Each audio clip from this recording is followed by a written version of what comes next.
Hello friends, welcome to Manju cafe. உணவே மருந்து, மருந்தே உணவு.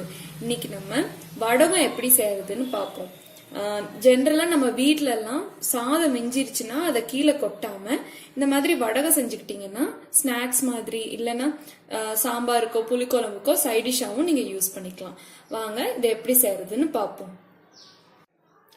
வடகம் செய்ய தேவையான பொருட்கள்: மிஞ்சின சாதம், இது நேற்று நைட் எனக்கு மிஞ்சிருச்சு, அதுல தண்ணி ஊத்தி வச்சிருந்தேன். இப்போ அதை புழிஞ்சு ஒரு பிளேட்ல எடுத்து வச்சுக்கோங்க.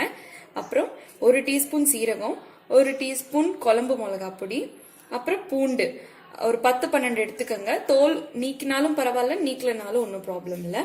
கொஞ்சமா உப்பு, அப்புறம் பெருங்காயத்தூள் ஒரு சிறிதளவு. ஃபர்ஸ்ட் நம்ம பூண்டெல்லாம் போட்டு அரைச்சிக்குவோம். ஏன்னா அந்த சாதத்தோட போடுறப்போ பூண்டு சரியா அரைப்படாது, அதனால அதை ஃபர்ஸ்ட் அரைச்சிக்குவோம். இப்ப பூண்டை 1-2 அரைச்சிருக்கேன். அடுத்து நம்ம சாதத்தை சேர்த்துக்குவோம். சாதத்தை ஆட் பண்ணியாச்சு. அடுத்து ஒரு சின்ன சிட்டிகை பெருங்காயம் போட்டுக்குவோம். அப்புறம் கொஞ்சமா சீரகம், அப்புறம் குழம்பு பொடி போட்டுக்குவோம். தேவையான அளவு உப்பு சேர்த்துக்குவோம்.